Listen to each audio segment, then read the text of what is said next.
Hello दोस्तों, कैसे हैं आप। तो चलिए आज शुरू करते हैं आज की बात। तो आज हम जानेंगे दुनिया के सबसे अमीर आदमी के बारे में। हालांकि ये अभी पहले नंबर पे नहीं रह गए हैं, ये अब ये दूसरे नंबर पर आ गए हैं। लेकिन अगर बात करें तो ये एक नंबर पे कैसे आए। जो आदमी अभी साल के शुरुआत में जो 35वें नंबर पे था और वो दूसरे साल के ही शुरुआत में एक नंबर पे आ जाए, ये बहुत बड़ी अचीवमेंट है। तो चलिए आज जानते हैं इनके लाइफस्टाइल के जीवन और इनके बिजनेस और इनके नंबर एक बनने के बारे में। तो 1971 की बात है। 1971 में दो चीज़ें एक साथ होती हैं। एक एशिया में बांग्लादेश का जन्म, दूसरा साउथ अफ्रीका के प्रिटोरिया में इलोन मस्क का जन्म। इनके पिता जो थे वो साउथ अफ्रीकी मूल के थे। इनका नाम था इलोन मस्क, इनकी माता कनाडाई थी। शुरू से इनको पढ़ने का बहुत ज़्यादा शौक़ था, किताबों से इनकी बहुत रुचि थी। इन्होंने उतनी किताबें पढ़ी कि लोग कहते हैं उतनी पीएचडी में भी कोई नहीं पढ़ पाता है। उसके बाद ये स्कूल में गए। स्कूल में इनको काफ़ी चिढ़ाया जाता था, मारपीट लड़ाई झगड़े काफ़ी होते थे। ये बंद नहीं करते थे, लोग इनको मारते थे। तो अब आगे की बात करते हैं। तो इन्होंने अपनी पढ़ाई आगे कनाडा से की, अमेरिका से की। इसके बाद 17 साल की उम्र में क्वींस यूनिवर्सिटी से अपने ग्रेजुएशन किए। आगे की पढ़ाई इन्होंने अमेरिका के पेंसिल्वेनिया यूनिवर्सिटी से की। कैलिफोर्निया से ये पीएचडी करने गए, लेकिन बाद में 2 दिन के बाद छोड़ दिए और बिजनेस की तरफ आए। तो बिजनेस में इन्होंने अपनी पहली कंपनी जो बनाई वो 1995 जिप2 नाम की एक कंपनी बनाई, जो एक सॉफ्टवेयर कंपनी थी। बाद में इस कंपनी को कॉम्पैक को बेच दिया गया 3 से 7 मिलियन में। ये उनकी एक मुश्त बहुत बड़ी कमाई थी। फिर 1999 में $10 मिलियन लगा के एक X.com की कंपनी बनाई, जो बाद में अन्य कंपनी के सहयोग से पेपल नाम का एक ऑनलाइन ट्रांजैक्शन ऐप विकसित किया, जो एक ऑनलाइन ट्रांजैक्शन की दुनिया में एक नया तरह का चीज़ था, जिससे इसको काफ़ी ज़्यादा सराहना मिली। और बाद में इस पेपल को ईबे कंपनी ने 2002 में ख़रीद लिया। फिर उसके बाद 2002 में एलन मस्क ने उसी पैसे से स्पेस एक्स की स्थापना की। उनका स्पेस एक्स स्थापना करने का मूल उद्देश्य यही था। उनका कहना है कि धरती हमेशा इसी तरह सुरक्षित नहीं रहेगी। पहले भी कितनी बार इस तरह की आपदाएं आए हैं। एक बार उल्का पिंड गिरने से पूरी डायनासोर की प्रजाति समाप्त हो गई। तो उनका कहना है कि इसी तरह घटना दोबारा आ सकती है, तो हम सिर्फ और सिर्फ धरती पर ही निर्भर क्यों रहें, अन्य स्पेस में भी अपनी जगह को देखें। तो इसी के लिए उन्होंने स्पेस एक्स बनाया और कहा कि हम धरती के बाहर मंगल ग्रह पर भी देखेंगे। मंगल ग्रह का चुनाव इसलिए किया गया क्योंकि उसमें लगभग पृथ्वी की जैसी समानताएं हैं, पृथ्वी के जैसा आकार है, काफ़ी चीज़ें पृथ्वी से मिलती हैं, इसलिए उनका चुनाव मंगल ग्रह पर किया गया। तो उनका कहना है कि 2025 तक वो अपना स्पेस मिशन जो है वो मार्स तक पहुंचाएंगे और 2030 तक मानव को भी मार्स पर ले जाएंगे।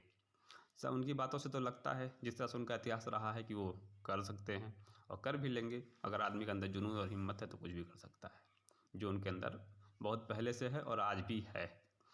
तो अब आगे क्या होगा ये तो बाद में जानेंगे। और इसी तरह के उनके नए नए विचार उनके मन में आते रहते हैं, जिसे आज उन्हें वर्तमान दुनिया का टोनी स्टार्क या आयरन मैन कहा जाता है।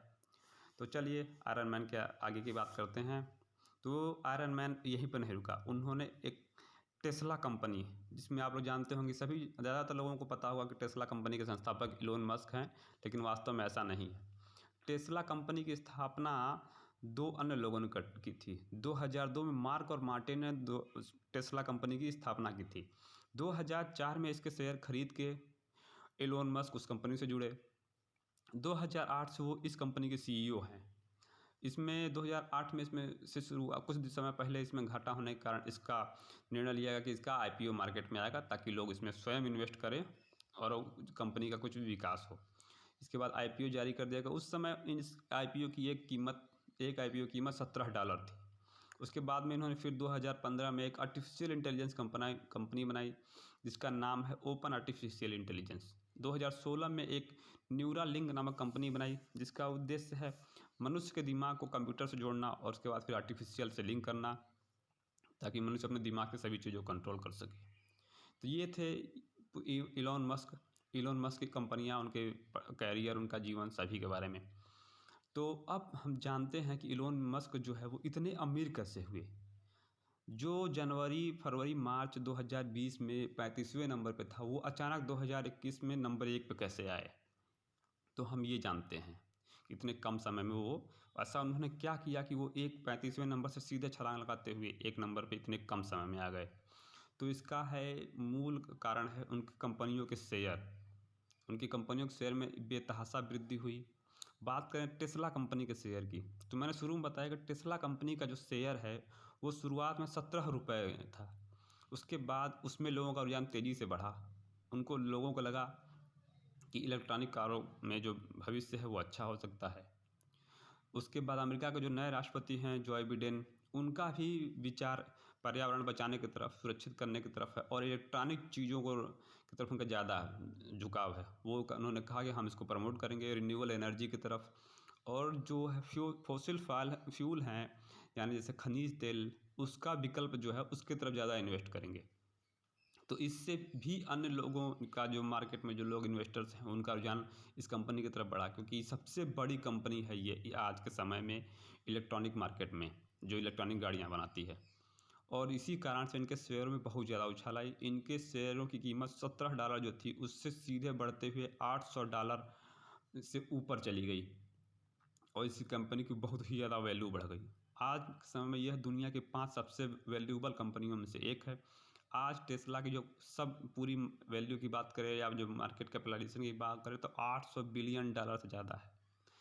ये $800 बिलियन की अगर बात करें तो इतनी बड़ी कंपनी का जो एम कैप है वो Volkswagen, Hyundai, Nissan, general Motors जैसी कई कंपनियों को मिलाकर भी बता दें तो टेस्ला उनसे जब कहीं ज़्यादा है। देखा जाए पैसों की बात तो आप लोगों को लगता होगा कि इससे बहुत ज़्यादा पैसे आए, लेकिन पैसे आए लेकिन इनकी जेब में नहीं आए। वो कंपनी के शेयर्स का जो वैल्यू बढ़ गया। जो हमने ₹1 में खरीदा था आज उसकी कीमत ₹10 होगी, तो इससे उनकी वैल्यू बढ़ी, तो ये इनका भी वैल्यू बढ़ा। इसके बाद शेयर की वैल्यू बढ़ गई। अब देखते हैं कि अब आगे क्या होता है। शेयर की जो वैल्यू है वो कभी भी घट सकती है, कभी भी बढ़ सकती है। जो आज बढ़ी है वो कल घट जाएगी।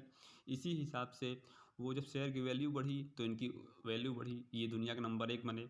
लेकिन कुछ दिनों बाद शेयर के मूल्य में गिरावट आई जिससे इनकी आमदनी घट गई, जिससे इनकी नेटवर्थ भी घटी। आज वर्तमान में ये 183 184 के आसपास हैं, जो सेकेंड नंबर पर हैं। दूसरे की बात करें जेफ बेजोस, वो फिर से नंबर 1 पर आ गए हैं। ये उसी तरह आप समझ सकते हैं जैसे कुछ दिनों पहले लॉकडाउन के समय में मुकेश अंबानी अचानक चौथे 5वें पर आ गए, फिर 8वें 9वें पे आ गए, कभी भी 10वें पे आ गए। तो शेयर मार्केट जैसे जैसे ऊपर नीचे होता रहता है वैसे वैसे ये लोग भी ऊपर नीचे होते रहते हैं। और इलोन मस्क ने स्वयं कहा है कि मुझे बहुत बड़ा बिलियनियर बनने से कोई फ़र्क नहीं पड़ता, मैं नंबर 1 पे रहूँ चाहे 2 पे, मुझे इससे फ़र्क नहीं पड़ता। मुझे अब मेरा काम ही करना है, कोई उसमें उनको दिक्कत नहीं, चाहे वो 5वें पर रहें चाहे पहले पर रहें। उसके बाद आगे की बात करते हैं, तो आगे की बात जो है उसमें देखेंगे। फिर हम देखेंगे कि अब आगे क्या करते हैं एलोन मस्क। जो उन्होंने कहा है कि हम स्पेस में ले जाएंगे, वो ले जाते हैं कि नहीं ले जाते हैं। वो ले भी जाएंगे, जिस तरह वो बातें करते हैं जा भी सकते हैं, जाएंगे तो हमारे लिए ही अच्छा है। फिर भी इनकी जो मेहनत है और जो सबसे हट कर सोचना जो इनका काम है, जो लीक से हट के सोचते हैं, वो ज़िंदगी में कुछ अच्छा ही करते हैं। हालांकि कुछ लोग इनके बारे में कहते हैं कि टेस्ला का शेयर ज़रूरत से ज़्यादा बढ़ गया है। कुछ लोग कहते हैं कि ये शेयर ऊपर जाएंगे या नहीं जाएंगे। कुछ लोग कहते हैं इनमें अभी और तेज़ी आएगी। अगर और तेज़ी आती है तो इलोन मस्क दुनिया के पहले ट्रिलियनियर हो सकते हैं। मिलियनियर बिलियनियर के बाद ट्रिलियनियर। आप जान सकते हैं कि इस समय शेयर में अगर ज़्यादा उछाल आएगा तो ये संभव है, इसमें कोई दो राय नहीं है। बाकी ये थी एलोन मस्क की कहानी जो आप लोगों को पसंद आई होगी। उनका जैसा जीवन व्यक्तित्व सभी को प्रभावित करता है। और ऐसे ही जानकारी के लिए हमारे चैनल को सब्सक्राइब कर दें। Thank you.